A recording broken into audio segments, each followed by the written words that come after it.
कशासाठी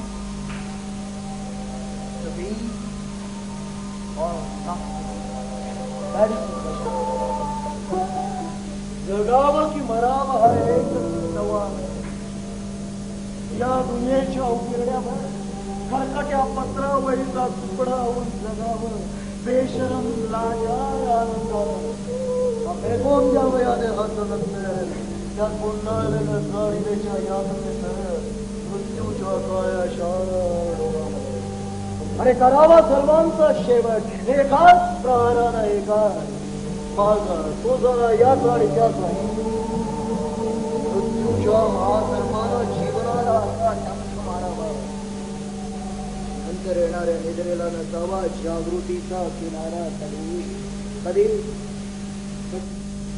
निद्रेला जर स्वप्न पडू लागलं तर तिथंच नव्या स्वप्नांच्या अनोळखी प्रदेशात प्रवेश करण्याचा धीर होत नाही.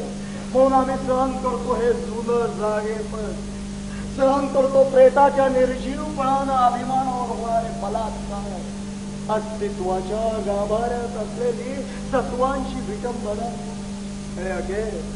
अखेर करुणेचा कटोरा घेऊन उभे राहतो आमच्या दाराशी. विधात्या रे तू एवढा कठोर का झालास? एका बाजूला आम्ही ज्यांना जन्म दिला ते आम्हाला विसरतात, दुसऱ्या बाजूला ज्यांना आम्हाला जन्माला घातलं तोही आम्हाला विसरतो. अरे मग विस्कटलेल्या हाडांचे हे सापळे घेऊन करुणा करा. आम्ही तेरड्याची पुढाच्या पायावर मस्त घालायचं पुढाच्या.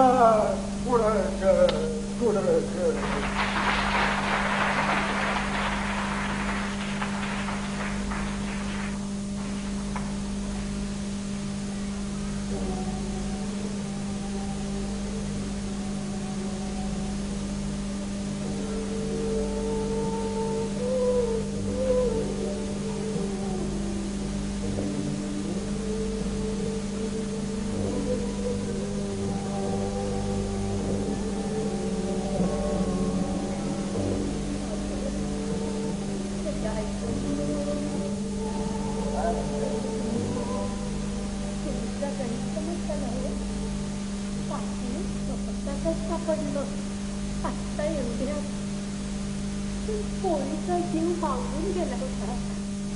आपले हाराचे पैसे संस्थेमध्ये होते.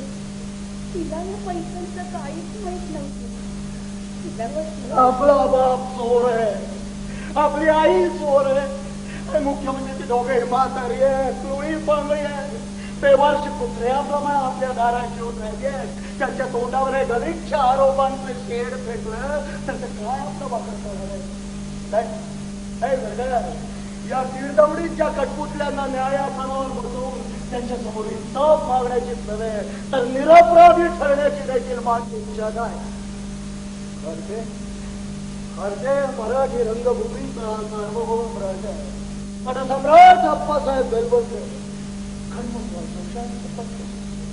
खाडीलकर गडकऱ्यांसारख्या दैवतांनी ज्याच्या पाठीवर ठेवला असा लक्षामध्ये रसिकांच्या आशीर्वादाने कुबेराहून श्रीमंत आणि इंद्रापेक्षा भाग्यवान झालेला रंगदेवतेचा पुजारी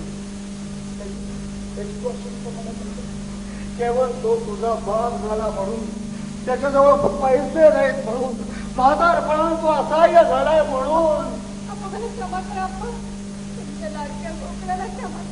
खबरदार साधाने त्या शब्दांचा उच्चार करशील काय?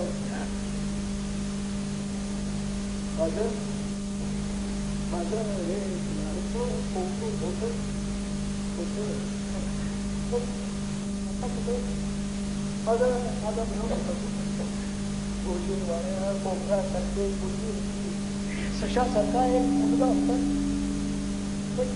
खरं म्हणजे ते माझे कोणीच नव्हते.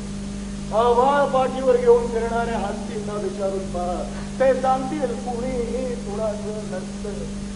अंतरात भटकणारा एखादा आत्मा आमच्या वासनेच्या जिन्यानं पृथ्वीच्या मातीत उतरतो आणि आम्हाला आई खोट खोट सगळं खोट.